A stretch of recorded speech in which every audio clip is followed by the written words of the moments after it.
This week on West of Nowhere, we wax poetically about being old and dealing with the younger generation. King Charles's super red, gnarly painting that tacos are sandwiches, and how Michelin stars got to get their name. Rudy Giuliani being served an indictment at his 80th birthday party. Oxford discovers a potential early detection method for cancer. And does sickness make you an asshole? We'd also like to thank Pantera Girl, Colton Zamersla, Andres Valles, The God, Kevin Garahan, Chantel, and Mark Stadler, Colby Jordan, Kylie Gangwish, and away we go. I ain't scared of you motherfuckers. I'm on it. Hey, freak show! You're going nowhere!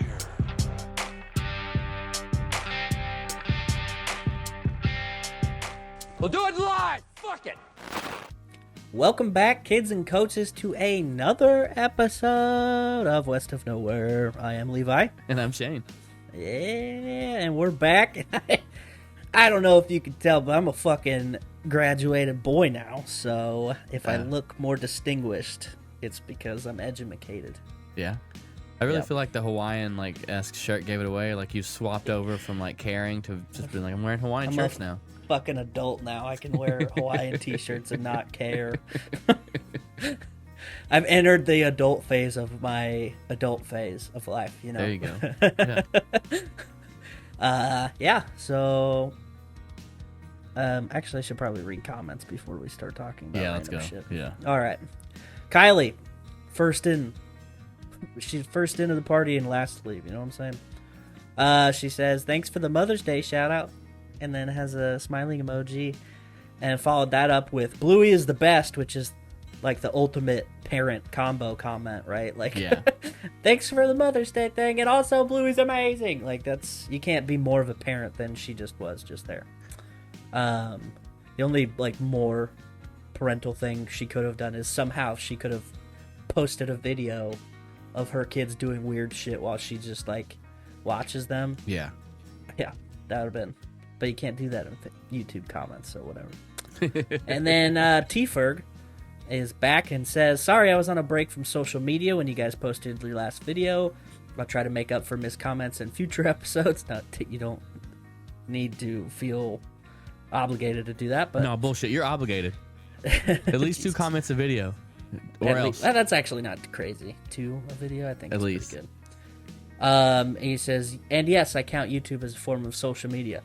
I disagree with You that. know, I get what he's saying, and I could probably see it as a form of social media, but the only reason I don't is because of the lack of proper, I don't know.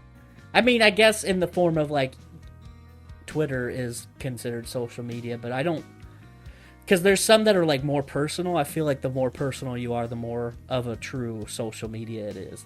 Yes, it is a form of media that has social aspects where you can comment, reply, whatever. But ultimately, Facebook, Instagram, those are the ones, because you're being so vulnerable sometimes. You're being very, it is your personal life that you're inviting people on for the most part. Yeah.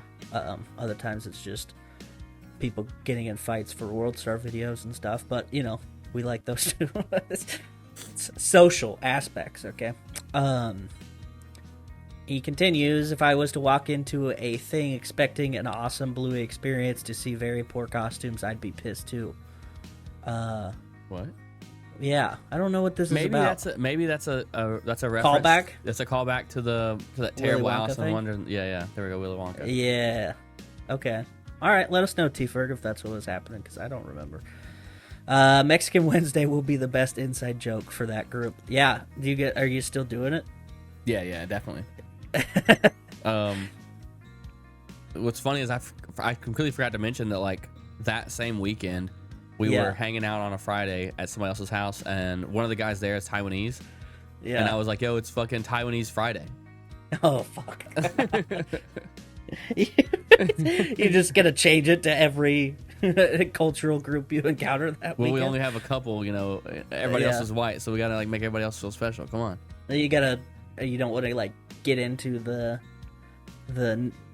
meat and potatoes of it's Irish Friday, it's German Friday. It's German.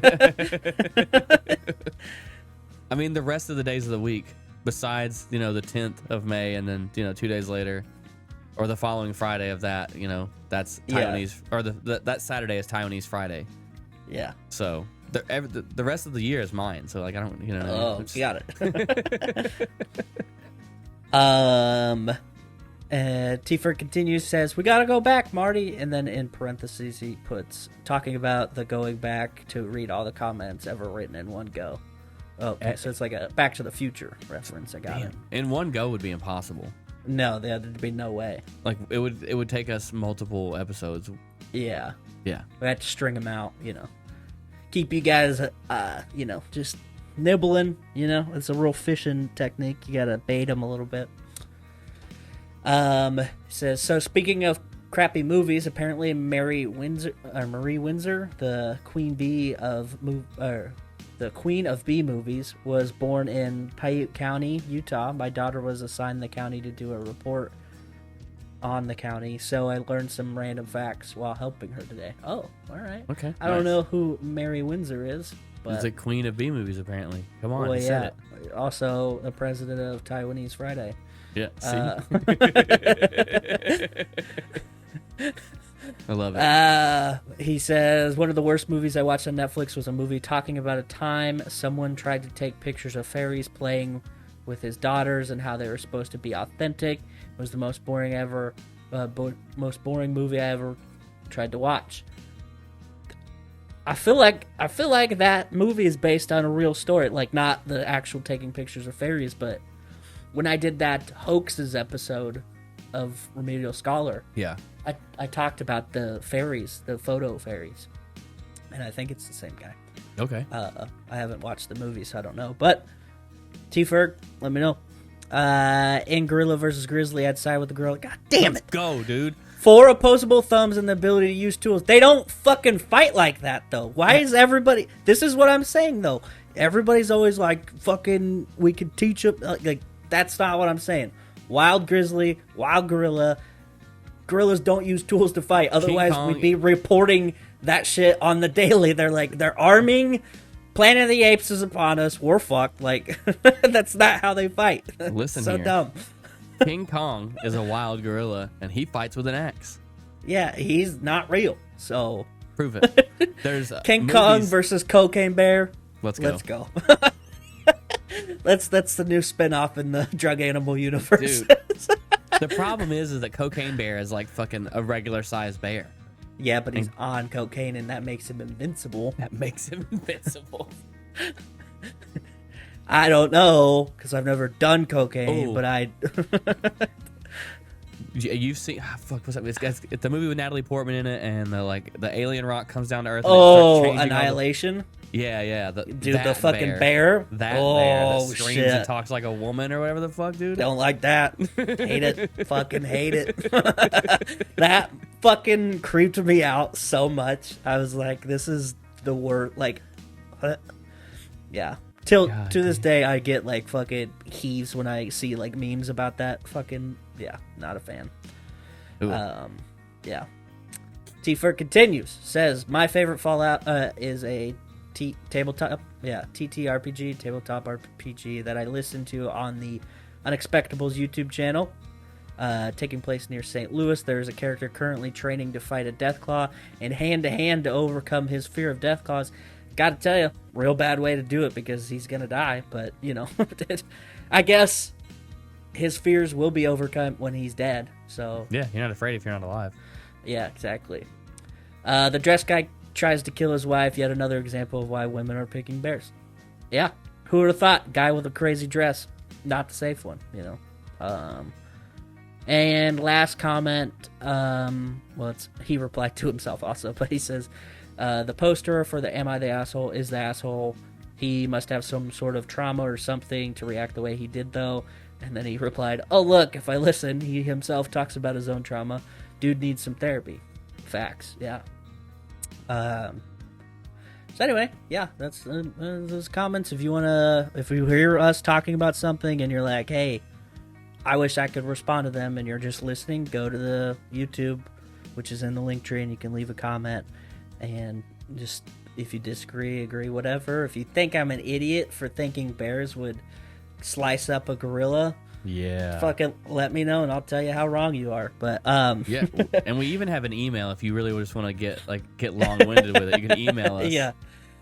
I don't know what the character count is for YouTube comments, but I don't know. I feel like you could probably put a lot in an email comparatively. But anyway, send us your "Am I the Asshole" stories. You know what I mean? Like, let's just start our own. Oh my thing. God, yeah. If you have a story where you're like, I don't know, I might have been an asshole, fucking hit me up. We will get to the bottom of it. I don't know why we haven't thought of that before. I don't know. It just hit me. Yeah. We'll do it anonymous, and we'll change genders and names if applicable. Not Karen, we got it. Yeah. Karen. Definitely not Karen. Yeah. All right. I feel like I was talking about something earlier, and then yeah, we were talking about before we hit record. We were talking about how younger people make me angry now. Oh yeah. Okay, so you tell me some of your issues, because I know you got it twofold. Because you're not just working with people; you're responsible for them. Yeah. And it's a whole different kind of I don't want to be the stereotypical old man, but it is a different group of individuals that are Gen Z compared to the millennial folk. So I wish that I had written stuff down. I think for the most part, it's the way they speak to each other that like really irks me, or then just the way they think about life. Yeah. And then you'll understand this part, like the way they all talk about how fucking terrible our deployments are.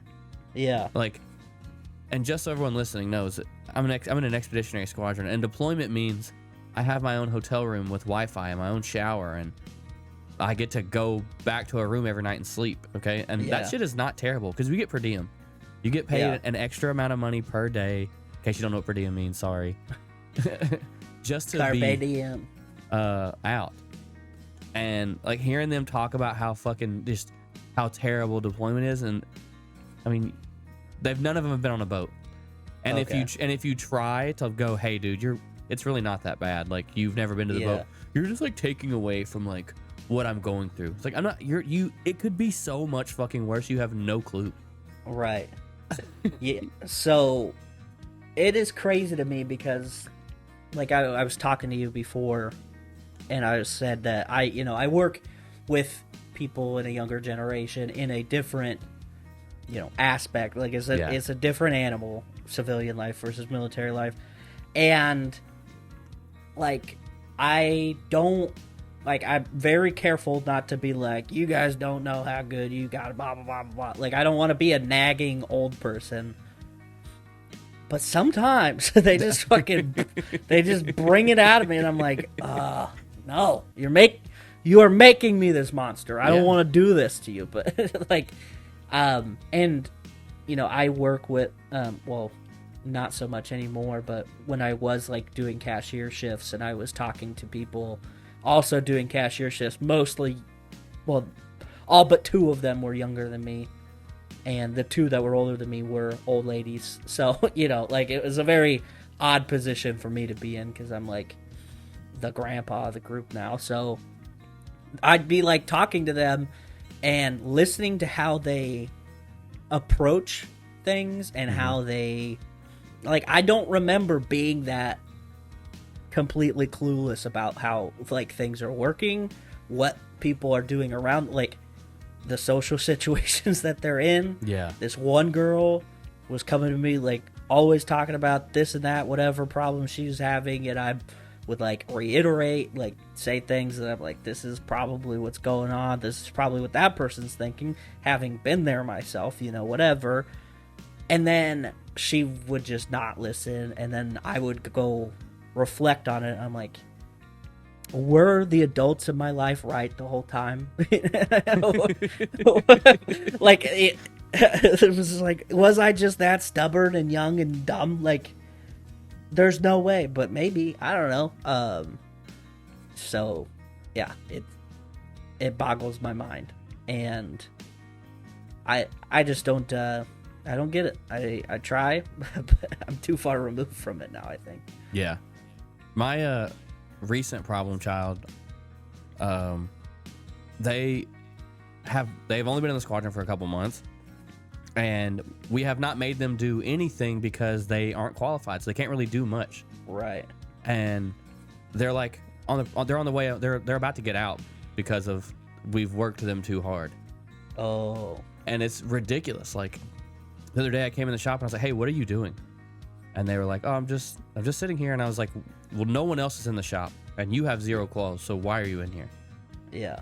And instead of telling me why they were sitting there, they just started crying and ran out of the shop. And I was like, I can't do anything with that.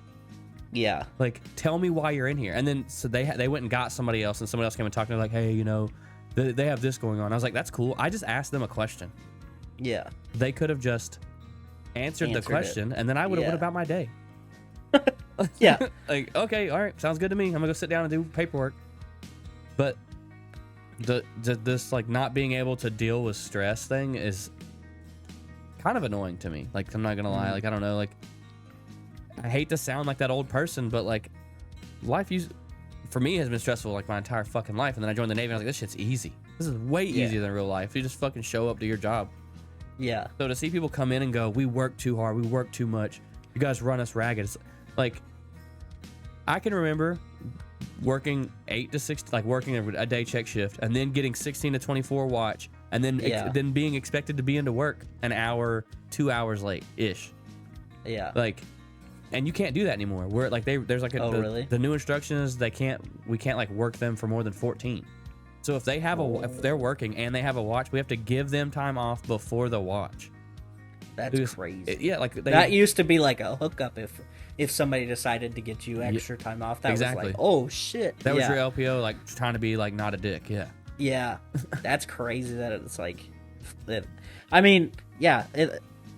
I don't know. I don't deal with it in that aspect, so I can't speak on it on that way. But like, it is wild to me, and maybe it is just the years of experience of like, I've been through this and that now, and do things still get stressful from time to time? Yes, but it's not like end of the world kind of shit. And I feel like when I'm talking to people about things, like specifically people who are younger than me, it is always like, this is the worst thing that's ever actually happened. And don't get me wrong, I have days where I'm not feeling great, and I just want to lay in bed and not deal with anything too.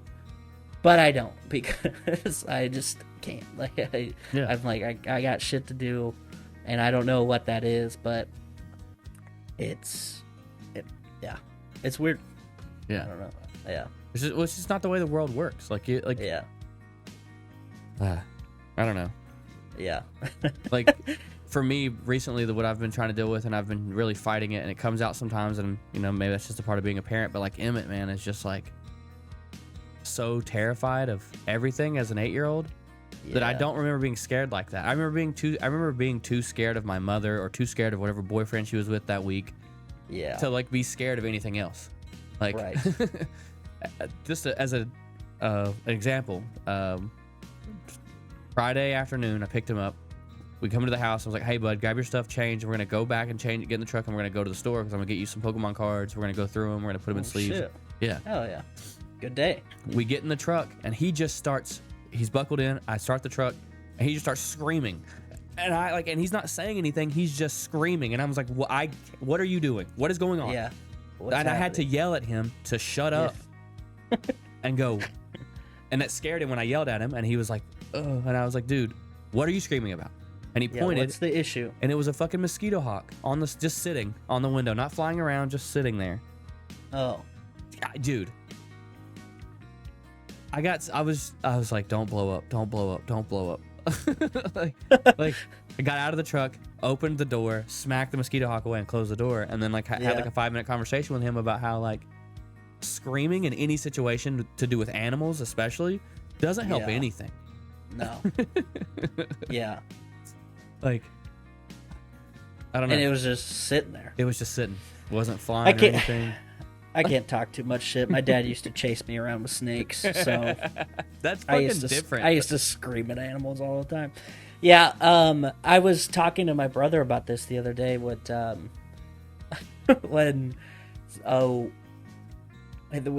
he was talking about that they had to plan on doing something like around the kid's schedule, and I was like, you know, my niece is 8. Just leave her at home, you know. And he's like, no, can't. I'm like, I know, but isn't that crazy that was like totally acceptable, where we just left at home at 8 years old, rode my bike all the way around town by myself, no cell phone, no fucking no walkie-talkie, no nothing. Yeah. We just showed up. Like, I mean, it makes sense why people don't let their kids do that anymore. Like, I understand that. I'm a little baffled that the amount of true crime that my mom consumed, she was okay with letting me roll around in the streets like that. But, you know, it's fucking weird how vastly different it is. Dude, when I was 9, a year older than Emmett, my mom would go to work in the morning and lock the door and be like, you're in charge of the kids today. Me, Zach, Alex, and Katie. Like, and if it wasn't me, it was like one of her fucking boyfriends who would lock us outside with a pack of hot dogs. Hell yeah. Dude, fucking real goddamn winner. Yeah. But still, like, at 9 years old, I was watching Zach would have been 7, Alex would have been 5, Katie would have been 4. Yeah. Like, just, all right, well, good luck. And there's no way in hell that I could be like, all right, Emmett, you're watching 3 kids younger than you for 8 hours today. Yeah. It's wild. When I look at I've been having a lot of like really existential kind of thoughts when, like, especially when my nephew comes over, because he's 4, about to be 5, and I'm like, my like earliest memories are before that, so I'm like, he's forming his earliest memories around now, right? And I don't know, like, for certain exactly how I acted at that age, because I wasn't there, you know, as an adult, to be able to witness and like, oh, okay, this makes sense why they're doing that, whatever. But like, it is wild to be like, I have functioning, like, real memories that I can recall like that from where you're at right now, and it feels like night and day. Like, I feel like I was older, but at the same time not. Like, I don't know. It's I can, like, I have like my early memories, especially around my like mom, because I didn't know that it was my dad that was around when I was younger until I got older, and I was like, I remember you being around, like, briefly and like talking to me, but not like being a constant figure in my life. Well, recently Emmett's just been like a shithead at his mom's house, and I don't know why, but I was sitting there talking to him, and as I was talking to him about how much worse his life could be, I started to like tear up while I was talking to him, even though I was being stern. Like, in my mind, I'm running through all this terrible shit that was happening when I was 8 years old, and how his life is just fucking leaps and bounds better, and how it fucking makes me so angry that this kid's, like, I'm not mad at him, I'm just mad at, like, his life is so good. And I would have loved to have like a loving family surrounding me the way he does now. So it was like, I don't know why, but I started to cry while telling him that his life could be immensely worse, and he has no fucking idea. It's like, I feel like, as a non-parent, you know, like, I feel like that kind of thought process, like, that's like, you obviously want your kid to have a better life than you, no matter what. Like, even if you had a good life, you still want them to have a better one. You want them to experience the greatest things that they can. Yeah. But at the same time, you do know that, like, foregoing some of those situations, they are going to learn the lessons the same way. Yeah. Right? So, like, obviously, like, like, people who didn't have a traditional childhood upbringing. Yeah. Like, learn things a lot different, maybe better, maybe worse lessons, whatever, but it's different, and we learned things. I feel like when you talk to people who had a very stable upbringing, both parents still married for 40 years plus, whatever the fuck. Yeah. And like talking to those people more often than not it's different. It's and then like even like one step further, like those kinds of people who were also like homeschooled, like it's like encountering an alien, you know. Yeah, like they don't, you like explain you tell one story about your youth and they're like, oh my god, how did you survive? Like, I don't know, man, we just kind of fucking did it. It just kind of worked out. it's weird. Yeah. Anything else on the topic? No, I think we kind of ran it. No, right. that was therapeutic. Well, yeah, cathartic. Let's talk about King Charles. Have you seen this painting going around? His fucking portrait. Yeah, dude, it's hilarious. This guy, dude, it's 100% from fucking Ghostbusters. Yeah, that's the one comment I've been seeing. Really? Yeah, like that. I see it. I've like memes. There's been like memes where they Photoshop that picture in for the cursed painting, you know, which I get. And it's fucking huge. This thing's like 8 feet tall, massive. Yeah. Now, I like it. I think it's awesome. It's a good, yeah, it is a good painting. I think that people automatically like, and I think this is one of those times where like artistic license kind of can backfire. Like, I want to do something because I like it. Okay, cool. But you got to think about the context of what's happening. Like, King Charles the First, like this is his like royal painting as a king, and typically the like king portraits are very regal looking. You know, even in modern times, there's been contemporary versions of portraits of the royal family. Yeah. All fine and dandy, but this like very, very red, with his like just his normal face, you know, it's a little, it's not like a true realism, but it's, you know, it's good. I think the painting's awesome. I like but that the red too. Huh? Like that random butterfly too. Yeah, so I read a thing, the artist was talking about his choices and what went into the painting, and the painting itself was actually like, he talked to King Charles, he got to have 4 sittings with the king for him to paint from, right, and like a life painting. So yeah, first of all, cool that they did that, because I don't know, I feel like nowadays it's way easy to just go, all right, we took a couple pictures and we'll just go from reference and this and that. But the king actually, you know, posed for them, which I think is cool. But in that, he wanted to include the monarch because he asked the king, like, what do you want people to remember about you from this, like, painting? Like, what kind of things are important?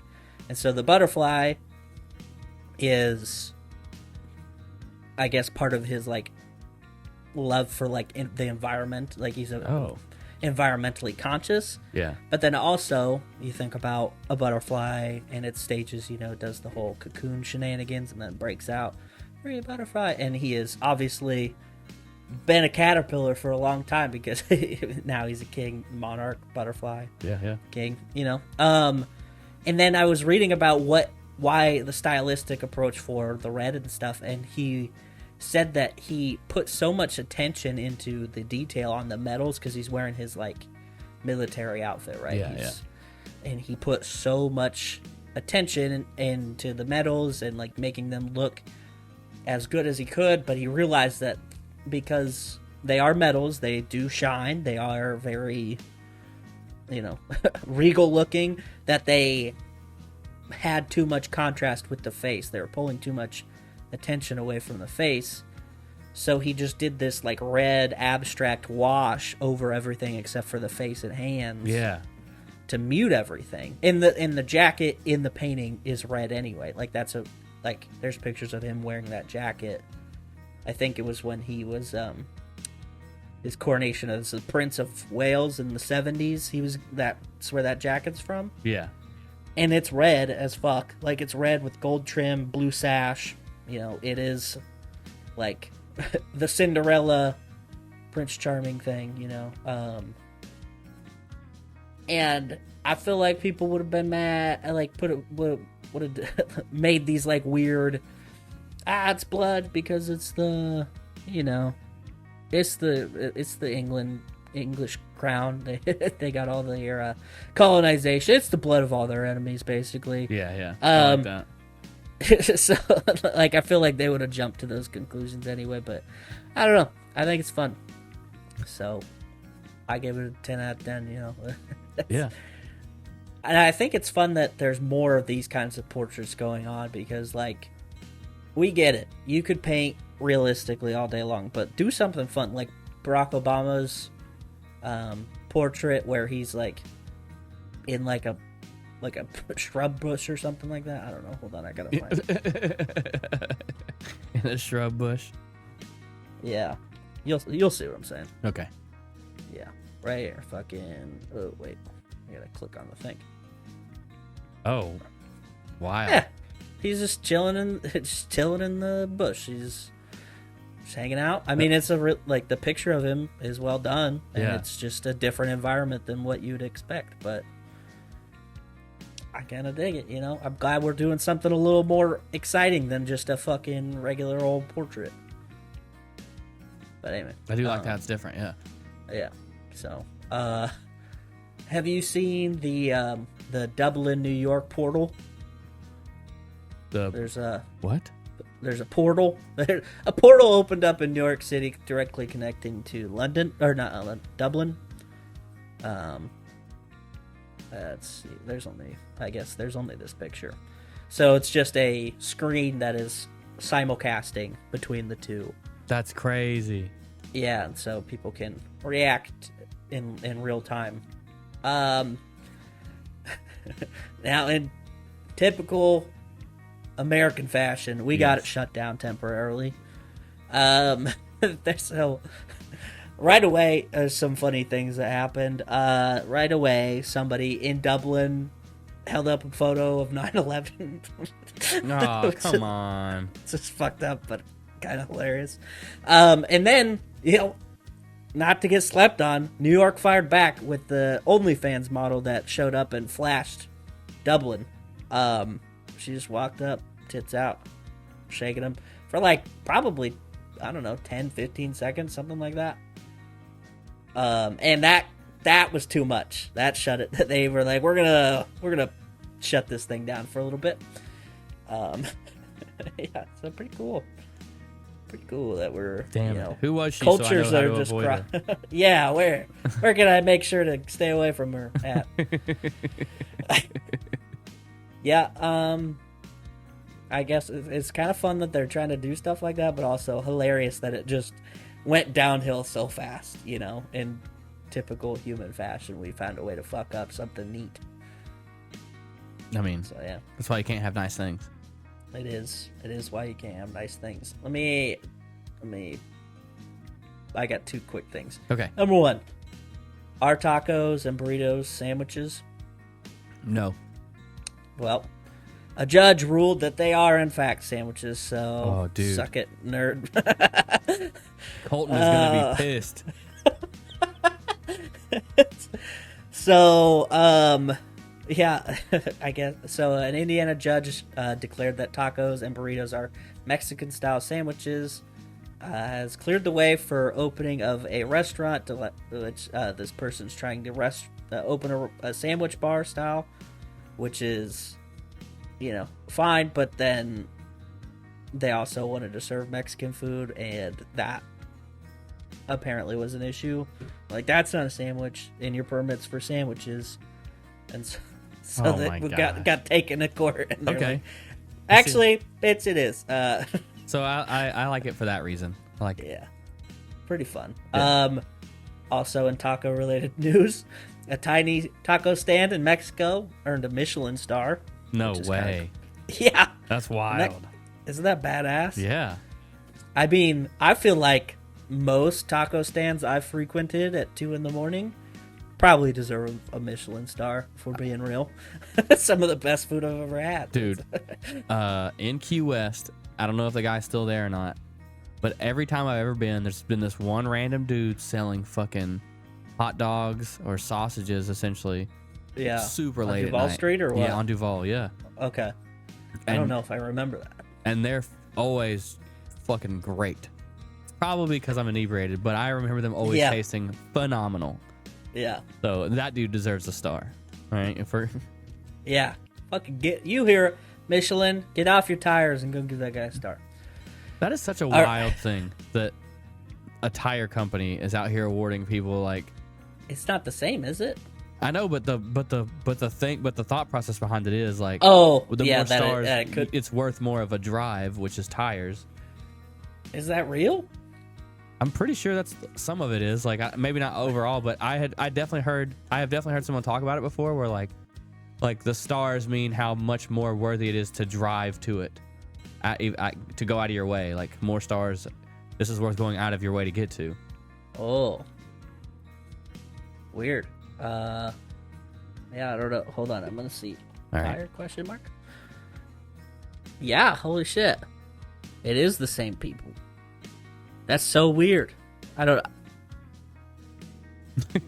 I can't find anything that says that like that's specifically the reason, but that is fucking hilarious. Yeah. It's worth the wear. The more stars means the more worth the wear it is on your tires. Wow. Okay. All right. Wow, I learned something new today. That's what I'm talking about. All right, well, the How show's fun. over with. I fucking did everything I could. I have one last really funny story. All right. Rudy Giuliani. There's more, but that is. There's more. Rudy Giuliani, as you may have been paying attention to the last 4 years, has been very, very belligerently and aggressively campaigning in favor of overturning the 2020 presidential election results in Arizona. And due to this fact, he was going to be served with an indictment for a hearing about this, like about his involvement in this. Okay. And he tweeted, if Arizona authorities can't find me by tomorrow morning, 1, they must dismiss the indictment. 2, they must concede they can't count votes. And literally 30 minutes after that fucking tweet was posted, he got served at his 80th birthday party. That's so fucking funny to me. Mm-hmm. And like I don't know, like if it was the Arizona Attorney General, somebody important in Arizona, literally retweeted it and said that, like essentially it says the final defendant was served moments ago. Rudy Giuliani, it like tagged him at Rudy Giuliani is not above the law, and then he deleted it, which is like, I think it's hilarious that like, it's like back in the day when somebody would get sued or whatever, back in like the 1700s, they'd just like post an ad in the paper, post a bulletin or some shit to talk shit on somebody. But now they just tweet about it. I think that's hilarious that we've evolved in that fashion. But anyway, that's all I got. All right. So real quick, Oxford University is now just finished its second study, and they are convinced they're not there yet, but they are working on the ability to be able to pick up on cancer 7 years earlier, based on based on the proteins in your blood. Oh, interesting. Let's see. Yeah, in the first study, they analyzed 1,463 proteins from a single sample of blood from each person, and they compared the proteins to people who had cancer and people who didn't, and that was with 44,000 British people. And the second study, they did over 300,000 cases. And between the two cases, they have found that there are 40 proteins that are telltale signs that you are at a very high risk to like have cancer of some sort. Okay. Is it say if it's just like cancer in general, or is it like specific types? Do you know? It just says while altering the proteins may increase or decrease the chances of someone developing cancer, the researchers also discovered ones that may lead to unintended side effects. So they're not exactly sure what kind of cancer, just cancer in general. Okay. Like you are, because of these proteins being prevalent in your blood, these are the proteins associated with when people who have cancer or like are about to have it or like in the early stages or. Damn. Yeah. Dr. Badass. Happy Air from the nutritional epidemiologist at the Oxford Population Health, he said, "We need to study these proteins in depth to see which ones could reliably, we could reliably use to prevent cancer." That's insane. Like That is crazy. I think that's such a specific number too. Like 7 years early. Yeah. It's also kind of frightening because it's like, how long has cancer been cooking in people? You know, some of these people. You know, like I think about that a lot when I'm watching like a movie or a TV show or something. You know, somebody, they're like, "Oh, so and so gets cancer." Like, how do you know? Like, do you start like getting real sick? Like, what the fuck? What happened? Like, you just like wake up and your lungs not working, and then you go in and they're like, you got lung cancer now. Like, you know what I mean? Yeah. No. Yeah, I'm not exactly sure. You know, like I'm not gonna ask somebody with cancer, like, "Hey, buddy, how'd you know? How'd you know that you were sick first?" Because I feel like they got other shit to worry about. But yeah, I think the problem, at least the way it's portrayed and everything they show people, is that like you don't know you have it until it's too late almost. yeah. Like, Which I mean can be a problem, I guess, if you don't like go to the doctor frequently. But like, they do amp it up, I think, in movies where it's like, you got cancer and next week you're dead. Like, you know, and then you're with Queen Latifah living a bunch of bucket list stuff or something. that'd be cool. Yeah. All right, if you've made it this far, we appreciate you. We love you a little bit. All of our links in the link tree down in the description below. Check out the store for shirts. We don't have them on today, but they're there. They exist. They're there in spirit. Hit that like button. Hit that subscribe button right now. Hit it. Bing. All right, you hit it. I believe in That you. was the subscription sound that I did. Just there. All right. Am I the asshole for screaming at my husband that he's a piece of shit while we're all sick? Wait, while what? While we're all sick. Oh. That's what it says. Oh boy. All Yeah. right. I'll try to keep it short. Oh, great. Yeah, this is gonna be long as fuck. I feel like shit. Throw away. What? I feel like shit, period. Throw away because he uses Reddit. Oh. Okay. Okay. We're in our mid-30s and with 2 kids under 3, 6 months old and 2.5 years old. So we're all hit with a nasty stomach flu. The first baby is vomiting and diarrhea around the clock, and the new toddler and both of us. I've been sleeping maybe 2 hours a night for the last 3 days. To say this has been the worst I've felt physically and mentally is an understatement. But my job as their mom doesn't stop, so I'm powering through. We all have the same virus. We're all having the same symptoms. I was in the kitchen cleaning bottles and making the toddler some soup because she's been vomiting all night, and I asked my husband to take the baby out of a standing station and put him sitting on the ground with some toys. He heard me but ignored me. As he continued to groan on the couch, I didn't repeat myself. Finally, he put the baby down on his back, which he hasn't been happy about. I told him to put the baby sitting upright. He heard and said, "The baby is fine," to which I said, "No, he'll cry." He ignored it and then went back to the couch. The baby started fussing and I just lost it. I called him a piece of shit. I screamed that he'd let me down as my partner in every single way. God damn. That's like being sick though. That's like sick. Yeah. You're sick and you're tired and Yeah.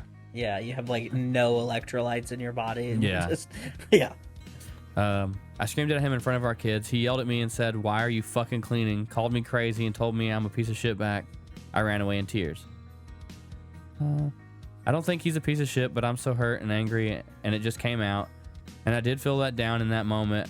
I feel so much anger and resentment because I feel like it doesn't matter if I'm sick, I still have to do everything. I'm mostly ashamed I did this in front of my toddler. She understands a lot. I don't know how to face them now. How big of an asshole am I? I think everyone's an asshole. Well, the 2 adults.